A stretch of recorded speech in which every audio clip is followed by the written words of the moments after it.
राजनेता थे अल्टीमेटली पवार साहब। जी बिल्कुल। मेरे सबसे नज़दीक उनके साथ काम किया हूँ, क्योंकि पवार साहब की जो दूरदृष्टि है और उनके जो संवेदनशीलता है, जो मैंने उनके साथ काम करते हुए देखा है, ऐसी मैंने कहीं नहीं देखी है। स्वर्गीय यशवंतराव जी चौहान साहब थे, जिन्होंने सच में महाराष्ट्र की डेवलपमेंट की नीति और डिसाइड की। मुझे जो अच्छा और लीडर लगता है उसमें विलासराव जी देशमुख है, जो अच्छा काम किया है। अभी जो अजित दादा पवार है, उनके साथ मैंने काम किया है बारामती में होते हुए। बहुत काम करते हैं, उनका जो बोलने का तरीका है, काम करने का तरीका है तो अलग है। फडणवीस साहब के साथ भी मैंने काम किया है और मेरा अनुभव अच्छा है उनके साथ। जो रायगढ़ डेवलपमेंट का काम मैंने किया है, उसी टाइम वो सत्ता में थे, और उसके पहले भी मैंने अलग अलग टाइप के प्रोग्राम किए हैं। उसमें जलयुक्त शिवार बहुत पॉपुलर प्रोग्राम रहा था, वो उनके समय में हुआ था। जी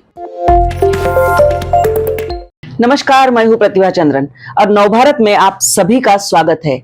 आज हम जिनसे बात कर रहे हैं वो है हमारी जो साक्षात्कारों की एक मालिका चल रही है, उसमें जो विधायक बनना चाहते हैं, जो चुनाव लड़ चुके हैं और राजनीति में हैं। आप जानते हो कि महाराष्ट्र के लिए प्रशासनिक अधिकारियों ने राजनीति में कदम रखना कोई नई बात नहीं है। इससे पहले आपने अविनाश जी धर्माधिकारी को देखा है, श्रीनिवास जी पाटिल को देखा है, इसके अलावा अरुण भाटिया जी चुनाव लड़े थे, विक्रम बोके जी चुनाव लड़े थे, और ऐसे कई सारे नाम मैं गिना सकती हूँ जो चुनाव लड़े हैं। आज हमारे साथ जो है, जो एक बार चुनाव लड़ चुके हैं, बहुत छोटी सी मार्जिन से हार चुके थे, प्रभाकर जी देशमुख, जो यहाँ के पुणे के कलेक्टर भी रह चुके। महाराष्ट्र के कई जगहों पर उन्होंने प्रशासनिक सेवा दी है। अब पूरी ताकत के साथ इस बार चुनाव के मैदान में उतर रहे, मान खटाव के इलाके से, और इस बार, पिछली बार तो इंडिपेंडेंट थे, इस बार चुनाव लड़ रहे हैं। उन्हीं के मुंह से सुनते हैं। और आपका बहुत बहुत स्वागत है देशमुख साहब। और इस बार तुतारी आपने हाथ में ले लिए। राष्ट्रवादी कांग्रेस पक्ष जो शरद पवार जी साहब का पक्ष है, उनसे तुतारी के चिन्ह पे मैं ये चुनाव लड़ रहा हूँ। और ये 2024 का जो चुनाव है, मेरे ख्याल से एक अलग चुनाव रहेगा जी। लोग जो एक्सपेक्ट कर रहे हैं उससे अलग रिजल्ट होंगे। और जो मैं पिछले 5 साल से काम कर रहा हूँ, 7 साल से काम कर रहा हूँ जी, तो इसके पहले 2019 में चुनाव में लड़ा था, और 2019 में इंडिपेंडेंट में खड़ा था, क्योंकि सर्व जो पॉलिटिकल पार्टीज है उन्होंने मुझे सपोर्ट किया था। पवार साहब ने मुझे सपोर्ट किया था और बोला था कि उन्होंने मुझे आशीर्वाद दिया था, और मैं इंडिपेंडेंट कैंडिडेट करके चुनाव लड़ा था और 3000 वोट से मैं हार गया। थोड़ा मार्जिन था लेकिन हो गया वो। अभी उसके बाद पिछले 5 बरस में गांव-गांव में काम कर रहा हूँ, और जब भी मैं प्रशासन में था तभी जल संधारण का जो सबसे महत्वपूर्ण प्रोग्राम है जलयुक्त शिवार जी, वो मेरा कंसेप्ट था, मैंने गवर्नमेंट को दिया था। और तभी के गवर्नमेंट ने, जो यूपी का गवर्नमेंट था, उन्होंने, फडणवीस साहब ने वो प्रोग्राम फ्लैगशिप प्रोग्राम करके इम्प्लीमेंट किया था, और बहुत अच्छा काम संपूर्ण महाराष्ट्र में हुआ था। उसके बाद मागेल त्याला शेततळे और 1 लाख न्यू वेल्स का कार्यक्रम मैंने हाथ में लिया था। वो तीनों प्रोग्राम तभी गवर्नमेंट के फ्लैगशिप प्रोग्राम थे, और मुझे आनंद है कि वो तीनों प्रोग्राम इम्प्लीमेंट करके सक्सेसफुल करने के लिए मुझे अच्छी तरह का मौका मिला, और उसका मुझे बहुत अच्छी तरह से फ़ायदा ये चुनाव में जब भी मैं गांव में काम करता हूँ, मेरे खुद का गांव जो लोदोड़े गांव छोटा गांव है, महानानी खटाव के अकाल का जो जी बिल्कुल पूरा क्षेत्र है, वहाँ एक छोटा गांव है जो आदर्श गांव करके हमने डेवलप किया। अन्ना साहब हजारे साहब का जो आदर्श गांव का कंसेप्ट था, वो हमने वहाँ इम्प्लीमेंट किया है, और गांव पानी के लिए सेल्फ सफिशिएंट हुआ है जी। और वहाँ जो भी स्वच्छता अभियान है, बाकी तंटा मुक्त अभियान है, उसमें हमें बहुत सारे प्राइज मिले थे। और पिछले 20 साल से गांव में कोई भी चुनाव नहीं हुआ है, ग्राम पंचायत जी। और सोसाइटी बिनरोध हम करते हैं। एक अच्छा वातावरण हमने गांव में किया है और मैं उसमें अहम अच्छी भूमिका लोगों को साथ लेके निभाता हूँ और मुझे खूब खूब आनंद है कि गांव में अच्छी तरह से हमने ऑल सब टाइप के प्रोग्राम इम्प्लीमेंट किए। जब आप एडमिनिस्ट्रेटिव सर्विसेज में खास करके आईएएस में होते हो तो एक ये हो जाता है कि आपको कई सारे राजनेताओं के साथ काम करने का मौका मिलता है। मैं आपसे चाहूंगी कि आप 3 राजनेता के नाम गिनाइए और उनसे आपने क्या सीखा वो बताइए। राजनेता थे अल्टीमेटली पवार साहब, जी, बिल्कुल। मेरे सबसे नज़दीक उनके साथ काम किया हूँ और मैं बहुत चाहता हूँ उनको, क्योंकि पवार साहब की जो दूरदृष्टि है, बहुत मेहनत करते हैं और जो भी काम करते हैं पूरी लगन से करते हैं और उनके जो संवेदनशीलता है जो मैंने उनके साथ काम करते हुए देखा है, ऐसी मैंने कहीं नहीं देखी है। और जो किसान है, किसानों के लिए बहुत सारे योजनाएं उन्होंने इम्प्लीमेंट की। उसमें से सबसे इम्पोर्टेंट योजना है वो रोजगार हमी के रूप में जी। जो फरबाग लगाने की योजना है, वो सबसे महत्वपूर्ण योजना है जो कोकण और सब महाराष्ट्र में उसका इम्प्लीमेंट हुआ था और अभी उसके रिजल्ट मिल रहे हैं। बहुत जगह वो रिवर्स माइग्रेशन शुरू हुआ है, जो कोकण से लोग मुंबई जाते थे वो वापस आने लगे, क्योंकि वहाँ जो हॉर्टिकल्चर प्लांटेशन है तो बहुत अच्छा हुआ है। तो पवार साहब का जो काम करने का तरीका है, शिक्षा में उन्होंने बहुत अच्छा काम किया है और रैयत शिक्षण संस्था सबसे बड़ी संस्था है, शिक्षण संस्था, वहाँ के अध्यक्ष है, मैं भी वहाँ काम कर रहा हूँ। तो पवार साहब का एक अलग टाइप का काम करने का तरीका है। जब भी हम उनके साथ कोई विषय में डिस्कस करते हैं तो डिस्कस करने के बाद ऊर्जा मिलती है, नया कुछ करने के लिए उम्मीद आती है। तो उसी तरफ उसके पहले मैं स्वर्गीय वसंत दादाजी पाटिल साहब जो कि महाराष्ट्र के मुख्यमंत्री रहे, उनके साथ मिलने का काम करने का मुझे सौभाग्य मिला। वो भी बहुत पॉपुलर लीडर थे और वो जानते थे कि लोगों को क्या चाहिए और क्या देना चाहिए। उसी तरफ उसके पहले जो स्वर्गीय यशवंतराव जी चौहान साहब थे, जिन्होंने सच में महाराष्ट्र की डेवलपमेंट की नीति डिसाइड की। उन्होंने किया कि कृषि औद्योगिक धोरण महाराष्ट्र के लिए चाहिए और तभी के उनके जो भाषण है शिक्षा के बारे में, कृषि के बारे में, आज वो रिलेवेंट लगते हैं।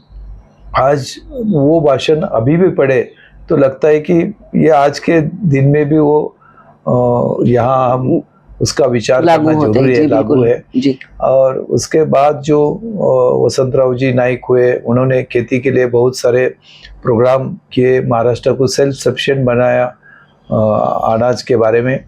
और उसी तरह मुझे जो अच्छा और लीडर लगते हैं उसमें विलासराव जी देशमुख है, जो अच्छा काम किया है। अभी जो अजित दादा पवार है उनके साथ मैंने काम किया है बारामती में होते हुए, बहुत काम करते हैं।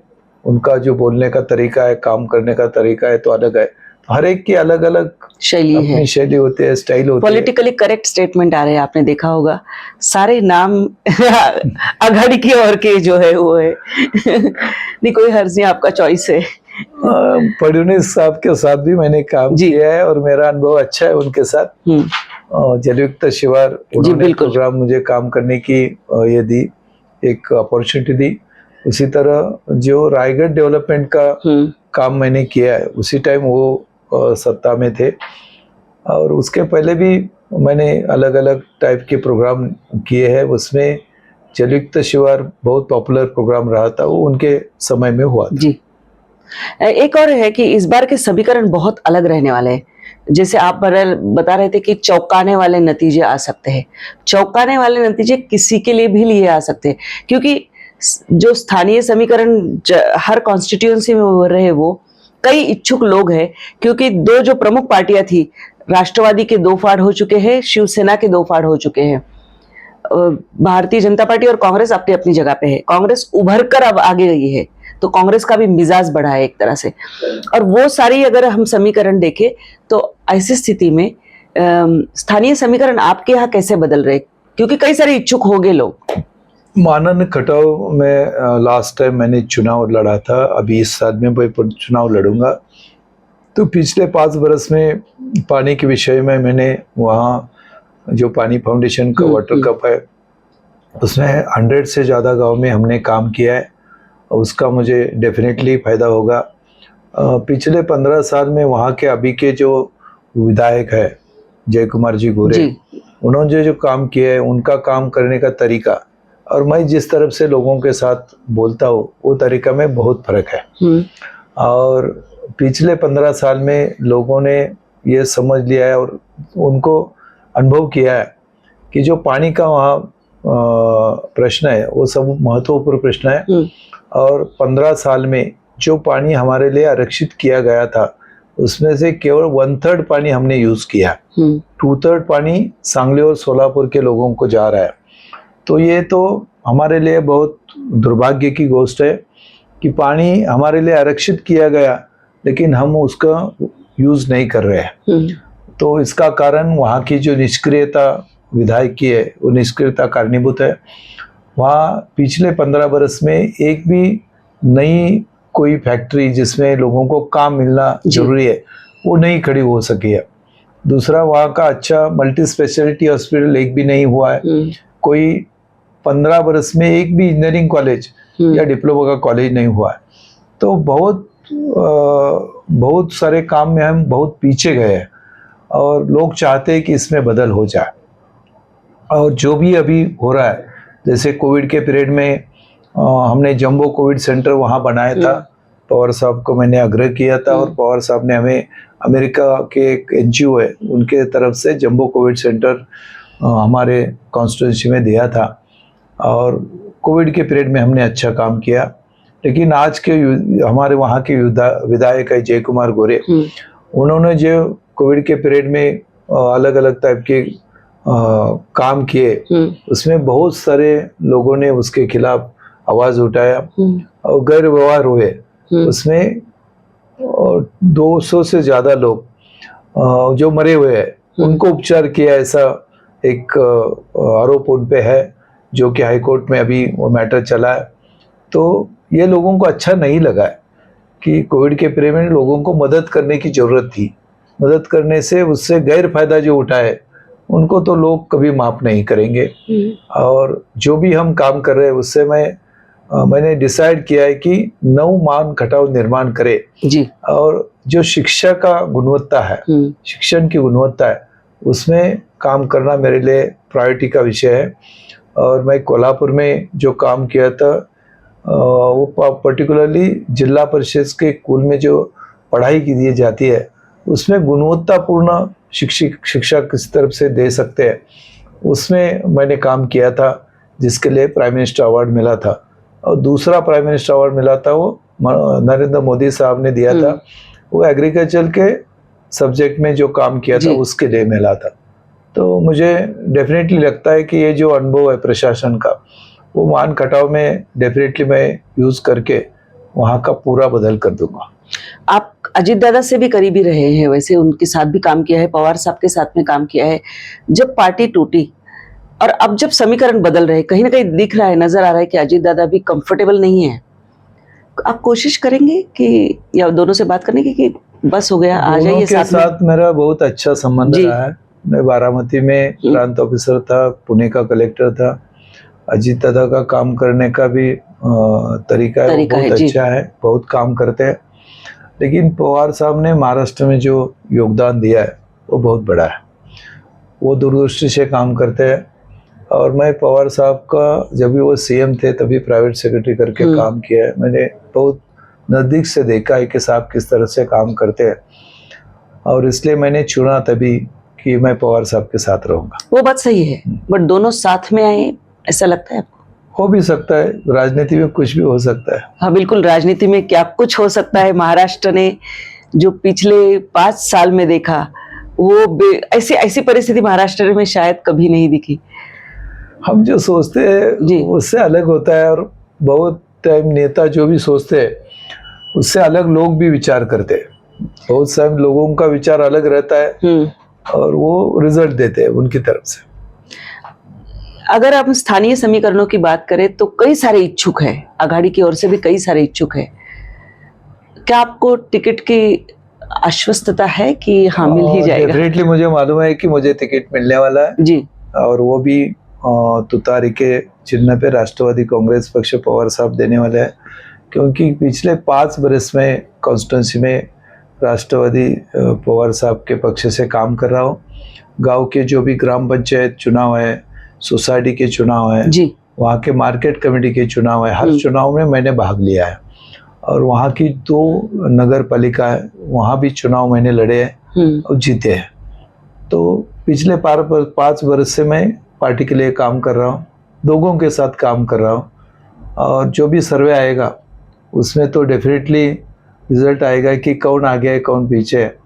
तो आई एम श्योर कि लाडली बहना का असर कितना दिख रहा है आपके यहाँ?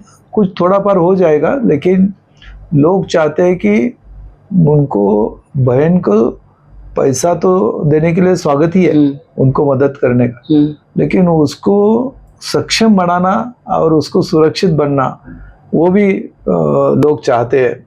बहुत सारे बहनों के साथ डिस्कशन चर्चा की तो वो चाहते हैं कि हमें सुरक्षित भी बनाओ, हमें सक्षम भी बनाओ। वो गवर्नमेंट ने करने की जरूरत है। बहुत बहुत धन्यवाद और चुनाव के लिए आपको शुभकामनाएं। Thank you very much. तो देशमुख साहब हमको बता रहे थे किस तरह से समीकरण हो रहे हैं, चुनाव के मैदान में बिल्कुल ताकत के साथ उतरने वाले। देखते हैं क्या होगा, वो तो पता चलेगा। आपके कुछ सुझाव हो, आपके कमेंट्स हो, कमेंट बॉक्स में जरूर डालिएगा और चैनल को सब्सक्राइब करना ना भूलें।